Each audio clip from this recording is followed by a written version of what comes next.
हिंदी दर्शन में आपका स्वागत है। आज से हम एक नई पुस्तक का प्रारंभ कर रहे हैं।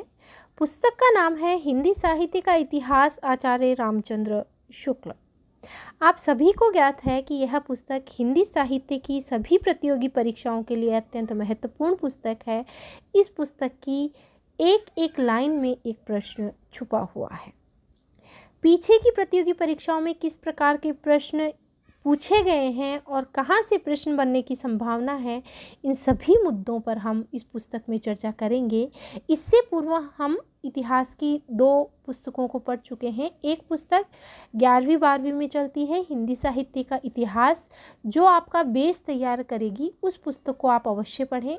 दूसरी पुस्तक जो हमने इतिहास से संबंधित पढ़ी है वह है हिंदी साहित्य का सरल इतिहास, जो डॉक्टर विश्वनाथ त्रिपाठी की पुस्तक है। अत्यंत महत्वपूर्ण पुस्तक है। इन दोनों पुस्तकों का अध्ययन पहले आप करेंगे, उसके पश्चात इस पुस्तक को पढ़ेंगे जो शुक्ल की है, क्योंकि यह थोड़ी कठिन पुस्तक है, लेकिन फिर भी इसको अत्यंत सरल भाषा में हम पढ़ने की कोशिश करेंगे।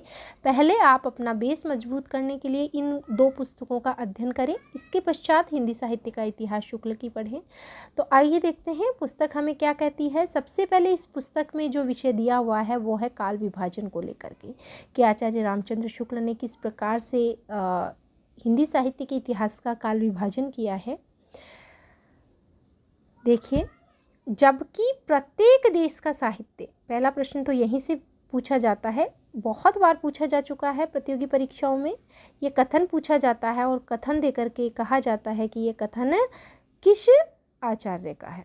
जबकि प्रत्येक देश का साहित्य वहाँ की जनता की चित्तवृत्ति का संचित प्रतिबिंब होता है, तब यह निश्चित है कि जनता की चित्तवृत्ति के परिवर्तन के साथ साथ साहित्य के स्वरूप में भी परिवर्तन होता चला जाता है।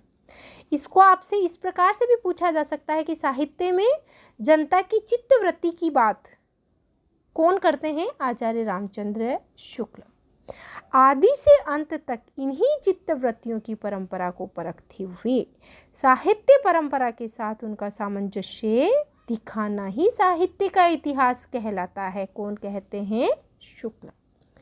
जनता की चित्तवृत्ति बहुत कुछ राजनीतिक, सामाजिक, सांप्रदायिक और धार्मिक परिस्थिति के अनुसार होती है। जनता की जो चित्तवृत्ति होती है वह किसके अनुसार होती है? राजनीतिक, सामाजिक, सांप्रदायिक और धार्मिक परिस्थिति के अनुसार, जनता की इन सभी परिस्थिति के अनुसार। आपसे कथन और कारण वाले प्रश्न में भी यहाँ से प्रश्न बनाकर पूछा जा सकता है कि आचार्य रामचंद्र शुक्ल के संदर्भ में कौन सा कथन सत्य है या असत्य है। तो आपको दे दिया साहित्य वहाँ की जनता की चित्तवृत्ति का संचित प्रतिबिंब है। फिर दे दिया कि चित्तवृत्ति के परिवर्तन के साथ साथ साहित्य के स्वरूप में भी परिवर्तन होता है। फिर दे दिया कि जनता की चित्तवृत्ति राजनीतिक, सामाजिक, सांप्रदायिक, धार्मिक परिस्थिति के अनुसार होती है, और उपयुक्त सभी। तो आप कहेंगे उपयुक्त सभी कथन सही हैं आचार्य रामचंद्र शुक्ल के अनुसार। अतः कारण स्वरूप इन परिस्थितियों का किंचित दिग्दर्शन भी साथ ही साथ आवश्यक होता है। इस दृष्टि से हिंदी साहित्य का विवेचन करने में यह बात ध्यान में रखनी होगी कि किसी विशेष समय में लोगों में रुचि विशेष का संचार और पोषण किधर से और किस प्रकार से हुआ है। उपयुक्त व्यवस्था के अनुसार हम हिंदी साहित्य के 900 वर्षों को, अब आपसे प्रश्न बुनाकर पूछा जा सकता है कि आचार्य रामचंद्र शुक्ल ने हिंदी साहित्य के इतिहास को कितने वर्षों में विभक्त किया है? तो 900 वर्षों के इतिहास को कितने कालखंडों में? 4 कालखंडों में। कितने इतिहास को? 900 वर्षों के इतिहास को 4 कालखंडों में रामचंद्र शुक्ल विभक्त करते हैं। इन्होंने विभक्त किस प्रकार से किया है? आदिकाल, जिसे इन्होंने नाम दिया है वीरगाथा काल, और इसका समय माना है संवत 1050 से 1375। फिर दूसरे को दिया है पूर्व मध्यकाल को भक्ति काल नाम, और समय माना है 1375 से 1700 संवत। उत्तर मध्यकाल, जिसे नाम दिया है रीतिकाल, और इसका समय माना है संवत 1700 से 1900। और आधुनिक काल, जिसे नाम दिया है गद्य काल, और इसका समय माना है संवत 1900 से 1984।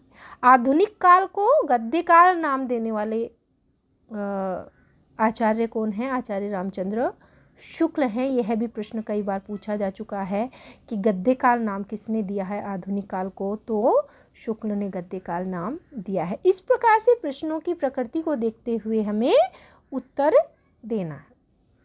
यद्यपि आगे क्या कह रहे हैं, यद्यपि इन कालों की रचनाओं की विशेष प्रवृत्ति के अनुसार इनका नामकरण किया गया है। आचार्य रामचंद्र शुक्ल ने ये जो काल विभाजन किया है और कालों का नामकरण किया है वह किस आधार पे किया है, विशेष प्रवृत्ति के आधार पर। यह भी प्रश्न पूछा जा सकता है, पर यह न समझना चाहिए, क्या कहते हैं, कि किसी विशेष काल में और प्रकार की रचनाएं होती ही नहीं थी। यानी भक्ति काल या रीति काल को अगर हम लेते हैं तो उसमें वीर रस के अनेक काव्य मिलेंगे, जिसमें वीर राजाओं की प्रशंसा उसी ढंग से होती है जिस ढंग से वीर गाथा काल में हुआ करती थी। यानी शुक्ल जी विशेष प्रवृत्ति के अनुसार नामकरण अवश्य करते हैं, लेकिन यह भी नहीं कहते कि विशेष काल में उस प्रकार की रचनाएं नहीं थी।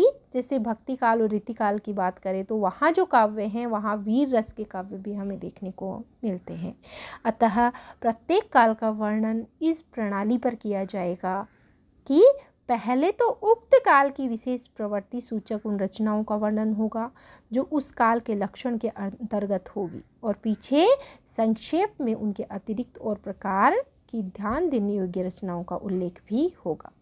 तो आज हमने बात की साहित्य वहाँ की जनता की चित्तवृत्ति का संचित प्रतिबिंब होता है। इससे संबंधित जो कथन और कारण वाले प्रश्न बनते हैं उन पर हमने बात की कि किस प्रकार से शुक्ल जी ने कालों का विभाजन किया है और काल विभाजन और जो नामकरण किया है वह किस आधार पर किया है। जो प्रश्न बनते हैं उन पे हम बात कर चुके हैं। आज के लिए इतना ही। ये पुस्तक हमने आज प्रारंभ की है, इसका शुभारंभ किया है। कल से हम विधिवत रूप से आदिकाल का जो प्रकरण 1 है, जो सामान्य परिचय है, उसका अध्ययन करेंगे। धन्यवाद।